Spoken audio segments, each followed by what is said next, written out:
సింగరేణి బిడ్డలకు కూడా బీఆర్ఎస్ హయాంలో ఎటువంటి లాభాలు చేసినామో ఏమేమి సాయం జరిగిందో మీ అందరికీ తెలుసు. తెలంగాణ స్పెషల్ ఇంక్రిమెంట్ ఇచ్చినాం, బోనస్ ఇచ్చినాం, చరిత్రలో ఎప్పుడు లేనంత పెంచినాం. ఇప్పుడు ఈ ప్రభుత్వం సింగరేణిని కూడా ముంచే కార్యక్రమంలో ఉంది. ఎందుకంటే మీ అందరికీ తెలుసు, ఈనాడున్న ముఖ్యమంత్రి చోటేబాయ్ నరేంద్ర మోడీ బడేబాయ్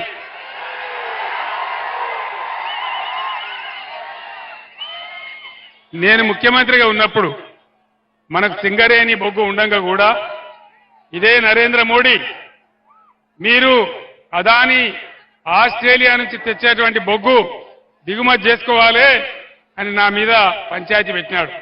నేను ఆ రోజు చెప్పిన, మాకే సింగరేణి ఉంది, మాకే బొగ్గు ఉంది, నీ ఆస్ట్రేలియా బొగ్గు మాకెందుకని చెప్పి ఎట్టి పరిస్థితులలో ఒక టన్ను కూడా కొనమని చెప్పి నేను చెప్పినాను. సింగరేణిని కాపాడడానికి ప్రయత్నం చేసినాం. మరి దయచేసి మీరు ఆలోచన చేయాలి. ఈరోజు ఏది కూడా జరగల. రైతు బంధు రాలే, కరెంటు రాలే, రుణమాఫీ కాలే, అన్ని హామీలు కూడా అరచేతిలో వైకుంఠం చూపించి గోల్మాల్ చేసి గద్దెకెక్కిన కాంగ్రెస్ ప్రభుత్వం ఘోరమైనటువంటి పనులు చేస్తా ఉంది. జిల్లాలను కూడా తీసేస్తా అంటా ఉన్నారు. జిల్లాలు ఎందుకు పెట్టినా, మనకు పనిలేక పెట్టినామా? ప్రజలకు పరిపాలన చేరువ కావాలని, అందరికీ అందుబాటులోకి రావాలని కొత్తగూడెం జిల్లా చేయడమే కాదు, బ్రహ్మాండమైన కలెక్టర్ కార్యాలయం కట్టుకున్నాం, అద్భుతమైన కలెక్టరేట్ కట్టుకున్నాం.